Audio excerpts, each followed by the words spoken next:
ஆமா, எனக்கு புனிதாவை பிடிச்சிருக்கு. பாத்தியா, நான் சந்தேகப்பட்ட மாதிரியே நடந்துருச்சு. எனக்கு ரொம்ப சந்தோஷனே. Punitha madam, no no no, புனிதானினா எனக்கு ரொம்ப பிடிக்கும்னே. சரி, உன்னோட லவ்வ நீ சொல்லிட்டியா? அண்ணி என்ன சொன்னாங்க? எங்கம்மா, புனிதா கிட்ட என் மனசுல இருக்கிறத சொல்ல முடியாம தான் இந்த சட்டை கூட எல்லாம் பேச்சுவார்த்தை நடத்திட்டு இருக்கேன். நான் வேணும்னா அண்ணி கிட்ட பேசட்டுமா? ஐயோ வேணாமா, அதெல்லாம் நானே பாத்துக்கிறேன், நீ ஒன்னும் பண்ண வேண்டாம். ம்.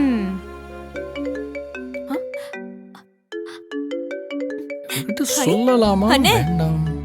டெலிபதின்னு சொல்லுவாங்கல்ல, என்ன? அண்ணிய பத்தி பேசிட்டு இருக்கும்போதே அவங்க கிட்ட இருந்தே போன் வருது. போன குடு போன குடு. அண்ணே, ஸ்பீக்கர்ல போடுனே, நானும் அப்படியே கேட்டுக்கிறேன். அப்படியே அவங்க பேசுறத வச்சே அவங்க மனசுல நீ இருக்கியா இல்லையான்னு நான் கண்டுபிடிச்சிருவேனே. அவ்வளவு அறிவா உனக்கு? இதோ போடுறேன். ஹலோ ஹலோ புனிதா, சொல்லுங்க. ஹாய் கபிலன், சாரி இந்த டைம்ல உங்களை டிஸ்டர்ப் பண்ணிட்டேனா? புனிதா, நீங்க எப்ப வேணா எனக்கு கால் பண்ணலாம் புனிதா. தயங்க வேண்டாம் தான் நான் ஆல்ரெடி உங்கள்கிட்ட சொல்லியிருக்கேன்ல. அப்புறம் என்ன சொல்லுங்க, என்ன விஷயம்? ஆ, அது உங்ககிட்ட என்கிட்ட இல்ல, சொல்ல தயக்கமா இருக்கு. ஆனாலும் உங்ககிட்ட தான் சொல்லணும். நீங்க சொல்லுங்க புனிதா, சொல்லுங்க. எதுக்கு தயங்குறீங்க, சொல்லுங்க. இல்ல, இத நான் உங்ககிட்ட கேக்குறதுக்கு சங்கடமா இருக்குன்னு தெரியுது. ஆனாலும் ஏங்க, நீங்க கேட்டா நான் எங்க சங்கடப்பட போறேன்? நீங்க கேளுங்க புனிதா, தயங்காம கேளுங்க. இல்ல, பொங்கலுக்கு நீங்க என்னோட வீட்டுக்கு வர முடியுமா?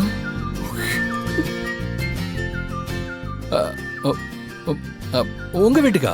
ஆமா, அம்மா உங்ககிட்ட கோவமா பேசினதுக்கு அப்புறமும் உங்களை வீட்டுக்கு வர சொல்ல எனக்கு கொஞ்சம் கஷ்டமா தான் இருக்கு. ஆனா சரவண அவன் தலை பொங்கலையும் இந்த கல்யாண ஆல்பத்துல சேர்க்கணும்னு சொன்னான். அதான் உங்களுக்கு கால் பண்ணேன். ஆனா உங்களுக்கு ஓகே இல்லனா வேணா கபிலன். எத்தனை மணிக்கு வரணும்னு சொல்லுங்க புனிதா, உங்களுக்கா வேணா நான் வரேன். சீரியஸா நீங்க வரீங்களா? போட்டோகிராஃபி என்னோட ப்ரொஃபஷன் தானே, நான் கண்டிப்பா வரேன் புனிதா. சரிங்க. அண்ணே, உன் மனசுல இருக்கிறத அவங்க கிட்ட சொல்லுனே. ஸ்பீக்கர்ல இருக்கு. அமுதாவோட வாய்ஸ் கேக்குது. அமுதா எப்படி இருக்கா? இருக்கா நல்லா இருக்கா. நாளைக்கு உங்க வீட்ல வந்து நான் சந்திக்கிறேன். இப்போ நீங்க போய் ரெஸ்ட் எடுங்க. Good night. Thanks Kabilan. Good night. Thank you.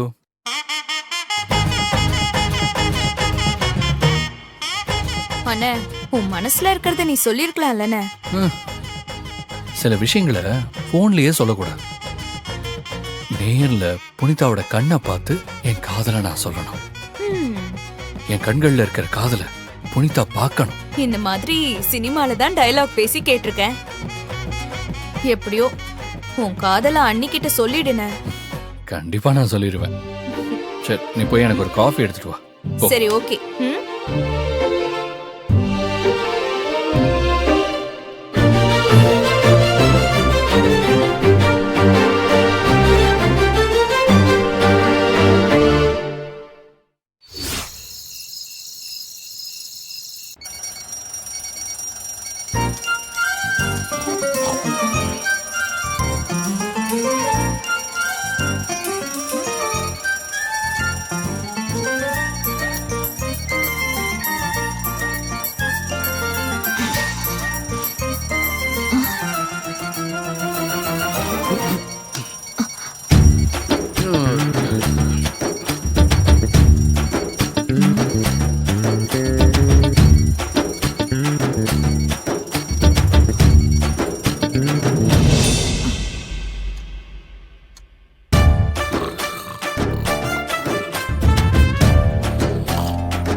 எழுந்துருமா.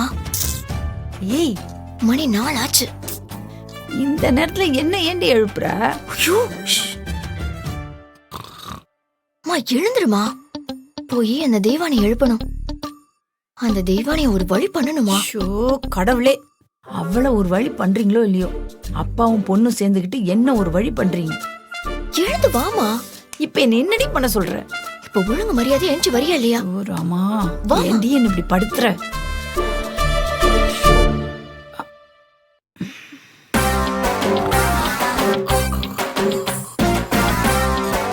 போ.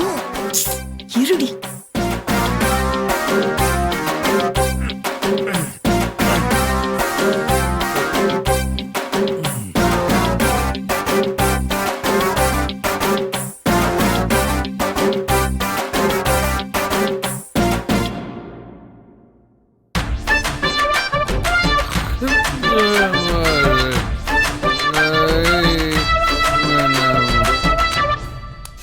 ம்.